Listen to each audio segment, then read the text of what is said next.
Sir आपका नाम? मेरा नाम सरफराज हुसैन शाह। सर यहाँ हमारे ब्लॉक मेंबर के लिए एक MMPIW की पोस्ट जो निकाली गई थी, जिसके अंदर 18 कैंडिडेट ने फॉर्म भरे थे और उसमें एक कैंडिडेट ऐसा था कि जिसने ट्रेनिंग भी नहीं की हुई थी, ना ही उसने फॉर्म भरा था। उसका नाम उस लिस्ट में आ गया और जब वाइवे के लिए हमारी लिस्ट तैयार की गई तो उसमें भी उस कैंडिडेट का नाम रखा गया। और जब हमने इस बारे में इंफॉर्मेशन चीफ मेडिकल ऑफिसर को दी तो उन्होंने कहा कि अगर आपको शक है आप RTI लगाएं तो हम आपको रिकॉर्ड देंगे। सर 21 फरवरी को जब मैंने CMO को फ़ोन किया तो मैंने 25 को ये RTI लगा दी। जब मैं 25 फरवरी को RTI जमा करवाने के लिए चीफ मेडिकल ऑफिसर के ऑफिस में पहुंचा तो सबसे पहले जब मैंने अपनी एप्लीकेशन चीफ मेडिकल ऑफिसर के सामने रखी तो CMO चीफ मेडिकल ऑफिसर ने उस एप्लीकेशन को फेंक दिया और कहा कि इसे फेंक दो वापस। और एक और क्लर्क आया, उसने कहा सर जब तक ये RTI आप इसके ऊपर साइन नहीं करेंगे तो हम इस RTI को नहीं रखेंगे।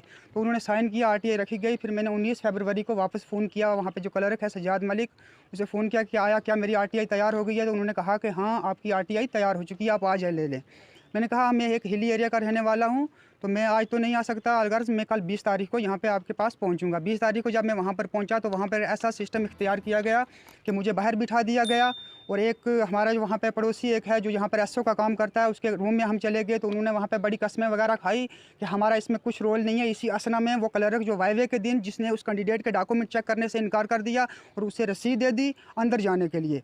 तो वो क्लर्क जाके उसके कान में कहता है कि गुरसाई का वो शाह सरफराज शाह जो आज ने RTI लगाई है वो RTI लेने के लिए आया, आपको CMO सर नीचे बुला रहे हैं। और जब मैं CMO ऑफिस के अंदर पहुंचा तो चीफ मेडिकल ऑफिसर जो हैं वो एक टूटी हुई प्लास्टिक की चेयर पर ऐसे मकाम पर बैठे हुए थे, उनके जिस्म में वाइब्रेशन थी।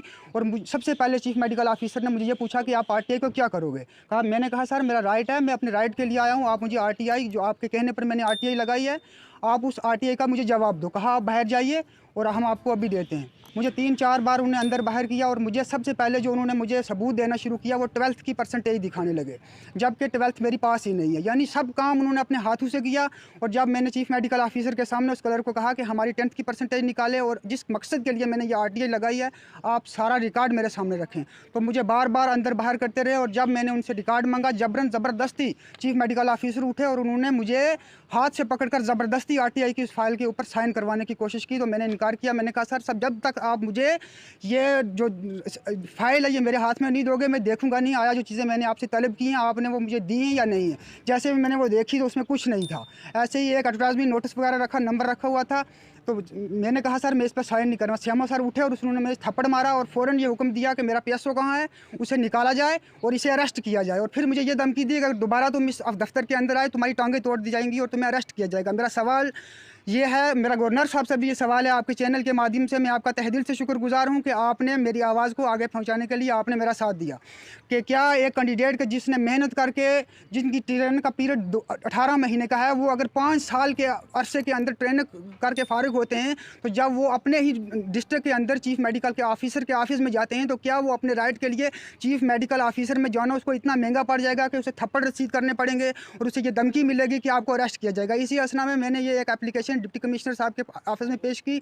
उन्होंने वो ADDC के नाम पर ट्रांसफ़र की। उन्होंने वो कार्रवाई के लिए उन्हें लेटर भी निकाला चीफ मेडिकल ऑफिसर को, लेकिन आज 4 दिन हो गए हैं अभी तक कोई भी खबर मेरे पास तक नहीं पहुंची है। मेरी गुजारिश रहेगी डिप्टी कमिश्नर साहब से कि फौरी तौर पर इस पर तहकीकात की जाए और जो अनासर इसके अंदर मुलविस है उनको कैफ़े किरदार तक पहुँचाया जाए ताकि आने वाले समय में किसी भी नौजवान के साथ इस तरह का खलवाड़ न किया जाए। वो कैंडिडेट के जो मेहनत करके ट्रेनिंग पास करके किसी गरीब बच्चे ने लोन लेकर ट्रेनिंग की थी उनको पीछे करके और ऐसे कैंडिडेट को वहाँ पर तैनात किया गया है कि जिसकी ने ट्रेनिंग ही नहीं की है। सबसे पहली बात यह है कि मेरा ये मुतालबा है चीफ मेडिकल ऑफिसर से भी और मैं गुजारिश करूँगा डिप्टी कमिश्नर साहब से कि उस कैंडिडेट को भी यहाँ पर बुलाया जाए, उसका रिकॉर्ड जो दस्तावेज़ मैं पेश करूँगा वो दस्तावेज़ उनके भी पेश कर दिया। और हर कैंडिडेट जो कैंडिडेट सेलेक्टेड है या जो कैंडिडेट वेटेड है उसकी फार्म भरने से लेकर आखिरी सिलेक्शन लिस्ट तक जो रिकॉर्ड है वो सब रिकॉर्ड मंगवाया जाए और उस रिकॉर्ड को चेक किया जाए और फिर देखा जाए कि चीफ मेडिकल ऑफिसर ने कितनी बड़ी धांधली की है मेरे साथ।